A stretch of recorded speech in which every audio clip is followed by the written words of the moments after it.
Hello viewers, तो हम लोग कर रहे थे complete Indian geography for government exam. और आज के लेक्चर में हम लोग डिस्कस करने वाले हैं एग्रीकल्चर इन इंडिया के बारे में, यानी कि भारत में कृषि के बारे में। तो भैया, कृषि क्या होती है? खेती किसानी से कहाँ कहाँ कैसी कैसी खेती किसानी होती है, कौन कौन से मौसम होते हैं, क्या क्या हम लोग बात करें, कितने परसेंट लोग जुड़े हुए हैं एग्रीकल्चर से, और कितना जीडीपी में कंट्रीब्यूट होता है, और ये सब चीज़ों के बारे में हम लोग पढ़ेंगे।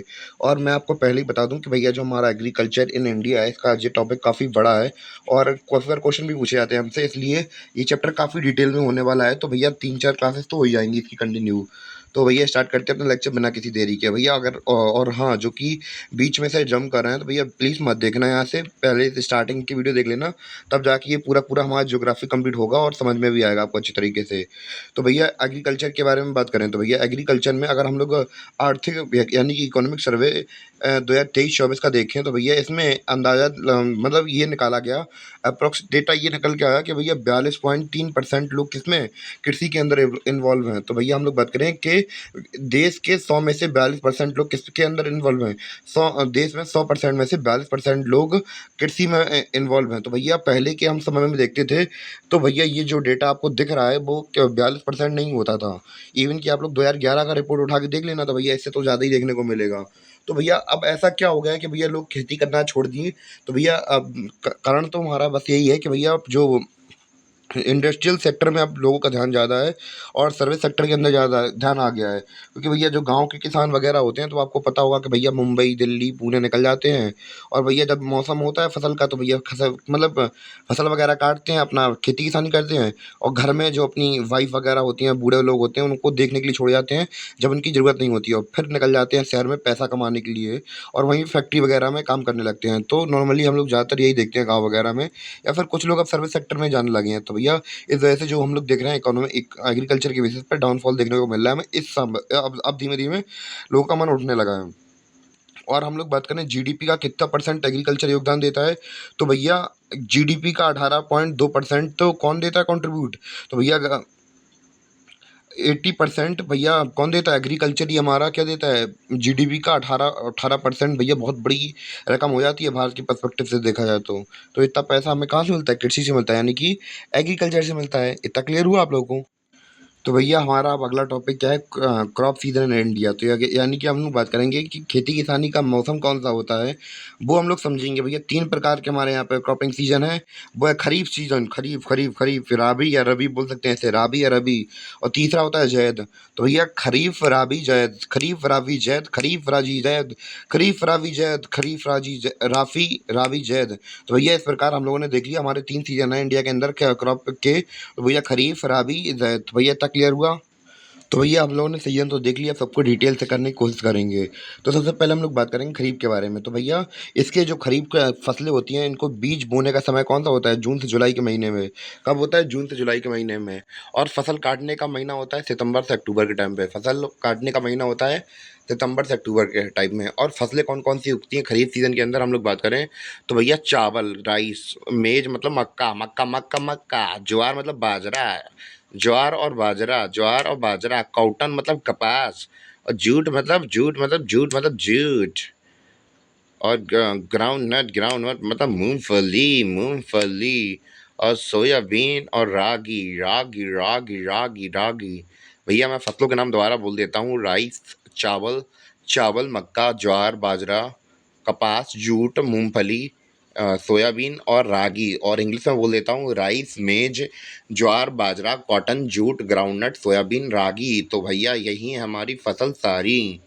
और हम लोग बात करें कि इनके बीज बोने का समय होता है कब से कब, सोइंग पीरियड होता है इनका जन्म जून से लेकर जुलाई तक, और फसल काटने का यानी कि हार्वेस्टिंग पीरियड होता है सितंबर से अक्टूबर। भैया क्लियर हुआ तो ताली बजाइए या फिर कमेंट करिए। भैया आ गया होगा समझ में अब दूसरी फसल के बारे में बात करते हैं। दूसरी फसल है हमारी राबी फसल। भैया इसका बीज बोने का टाइम पीरियड है भैया अक्टूबर से दिसंबर, और फसल काटने का महीना होता है मार्च अप्रैल। और भैया फसलें कौन सी उगती हैं हमारी, गेहूँ गेहूँ, सरसों सरसों, चना चना चना, बारले, जौ जौ जौ, पी मतलब मटर। फिर से समझ लेते हैं भैया। राबी क्रॉप होती है भैया, इसका सीज़न कौन-सा होता है? फसल बोने का वो होता है अक्टूबर से दिसंबर। और फसल काटने का महीना होता है इसका कब से कब? मार्च अप्रैल। फसलें कौन-कौन सी होती हैं? गेहूँ, मस्टर्ड यानी कि ग्राम और बारले और पीस। हिंदी में देखते हैं गेहूँ, सरसों, चना, जौ और मटर। क्लियर हुआ भैया? फसलें क्लियर हो गईं, रबी की फसलें क्लियर हो गईं। अब हम आते हैं अपने अगली फसल के ऊपर। ज़ैद क्रॉप भैया, इनका सोइंग और हार्वेस्टिंग का पीरियड हम लोग देखते हैं कब से कब तक होता है। तो भैया अब उगते ही अप्रैल और जून में है, तो भैया अप्रैल में उगते हैं और जून में कट जाते हैं। तो भैया कहीं कहीं थोड़ा बहुत डेटा लगा रहता है, तो हम लोगों ने एनसीईआरटी से पकड़ा है। तो अप्रैल से जून में ही यानी कि जल्दी उगते हैं और जल्दी कट जाते हैं। फसलें आती हैं हमारी अब जो हमारा तरबूज, खरबूज, खीरा, ककड़ी और दूसरी सब्जियां। तो भैया इनमें ज़्यादा टाइम लगता नहीं है, तो भैया हल्के हल्के मतलब हो जाती हैं। तो भैया इतना क्लियर हुआ। जैद हमने क्रॉप भी देख ली अपनी। ज़ैद फसल को फिर से देख लेते हैं हम लोग। तो भैया इन्हें बोने और काटने का समय ज़्यादा दूर नहीं होता है। अप्रैल से लेकर जून तक में, अप्रैल में लगाती हैं और जून में कट जाती हैं। तो भैया फसलें हमारी तरबूज, खरबूज, खीरा, ककड़ी, फल और दूसरे वेजिटेबल्स। और बस इतना ही है हमारा, और कुछ नहीं है। फिर अब हम लोग बात करेंगे और दूसरी फसलों के बारे में। तो भैया हम लोग कर रहे थे अपनी टाइप्स ऑफ क्रॉप। तो भैया हमारे पास कितने प्रकार की क्रॉप्स हमें देखने को मिलती हैं? Cereal crops, oil seed crops, fibre crops और कैश क्रॉप्स। सीरियल क्रॉप्स मतलब अनाज, ऐसे ऐसी फसलें जिनमें अनाज निकलता है हो। ऑयल सीड्स मतलब तिलहन यानी कि तेल निकलता हो। फाइबर्स मतलब जैसे कपड़े वगैरह बनते हो, या फिर फाइबर वाली रेशेदार चीज़ें बनती हो, जैसे कि हम लोगों की बात करें कपड़े या फिर बोरियां, वो ये सारी चीज़ें। और कैश क्रॉप यानी कि जो केवल और केवल पैसे के लिए उगाई जाती हैं। तो सबसे पहले हम लोग बात करें अनाज वाली फसलें कौन कौन सी हैं। राइस, वीट यानी कि गेहूँ, चावल, गेहूँ, ज्वार, बाजरा।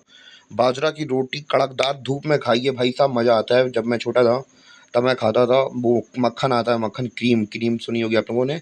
वो दही से बन वो मठे से बनती है शायद, वो उसको फेंटने से बनती है और कष्टब लगती है। और गुड़ के साथ खाई जाती है वो क्रीम क्रीम और बाजरे की रोटी भैया उसके साथ गजब लगती है। फिर हम लोग बात करेंगे मक्के की। और फिर हम लोग बात करेंगे ऑयल सीड्स की, तो यानी कि सरसों। सरसों, करण अर्जुन याद होंगे आप, करण अर्जुन याद होंगे भैया। वो खेतों में अब जो करण अर्जुन है जाते थे भैया, तो वो था सरसों। ग्राउंडनट मूंगफली, तो भैया मूंगफली कटती है। तो मुझे ध्यान है, मैं छोटा था एक बार, तो चढ़ गया था मेरे गाँव, शायद मैं मेरे रिलेटिव के यहाँ पे एक उनका खेत था मूंगफली का। तो भैया इतनी बड़ी मूंगफली समझ लो, दो भैया, बहुत, जब मैं छोटा था समझ लो बहुत ऊंचाई पे चढ़ गया था मैं, मूंगफली पर नाचता था वहाँ जाके। ये सीन था मूंगफली के भैया। जब आप जहाँ फसल वगैरह कटती है, तो भैया इतनी बड़ी बड़ी मूंगफली आप लोगों ने कभी देखी नहीं होंगी। जब खेत का मूंगफली कटती है, तो भैया एक साथ सात सात आठ आठ खाने, आपने नॉर्मली कितनी खाई होंगी? दो खाने वाली मूंगफली खाई होंगी भैया। जब जहाँ खेत कटते हैं, तो भैया वहाँ आठ आठ नौ नौ खाने वाली मूंगफलियाँ रहती हैं। ये बड़ी बड़ी बड़ी, आधी हाथ की उंगली बराबर इतनी बड़ी मूंगफली रहती है हमारी। और सोयाबीन, सनफ्लावर, सीसम तिल, हम लोग बात करें तिल, तो भैया ऑयल सीड्स हमने देख ली। और फाइबर में हमारा क्या था? कॉटन की फसलें, जूट की फसलें। और कैश क्रॉप के अंदर ऐसी फसलें जो कि केवल बेचने के पर्सपेक्टिव से ली जाती हैं। चाय, अब भैया कितने कितना चाय रखोगे तुम घर पे? कॉफ़ी क्या करोगे? घर को बेचनी पड़ेगा। शुगर केन, गन्ने की फसल बेचनी पड़ेगी। तो भैया यहाँ पे हमने टाइप्स ऑफ क्रॉप देख ली। उम्मीद है कि आपको समझ में आई हो। तो भैया हमारे लिए सबसे ज़्यादा इम्पोर्टेंट इन सब फसलों में कौन सी आती हैं? सीरियल्स यानी कि अनाज हमारे लिए बहुत इंपॉर्टेंट है। और हम लोग बात करें इंडिया के 54% हिस्से में क्या उगाई जाती है? तो भैया इंडिया के 54% हिस्से में ये अनाज ही उगाए जाते हैं, यानी कि सीरियल्स उगाए जाते हैं। तो भैया इतना क्लियर हुआ, तो भैया बताइए। और भैया इसी के साथ हमारा होता है चैप्टर ख़त्म। और उम्मीद है कि आपको चैप्टर समझ में आया होगा। अगर कहीं भी डाउट लगे, तो भैया बिना किसी दिक्कत के आप लोग कमेंट करके बता सकते हैं कि हाँ सर, यहाँ पे प्रॉब्लम आ रही है मुझे। तो ऐसे करके आप लोग बता सकते हैं। तो भैया यहीं पे हमारा लेक्चर था, और मिलते हैं अपने अगले लेक्चर में। और 3-4 चैप्टर में ख़त्म हो पाएगा हमारा एग्रीकल्चर ये वाला। और आज का लेक्चर 1 था, तो भैया हमने अपना कंप्लीट कर लिया आज।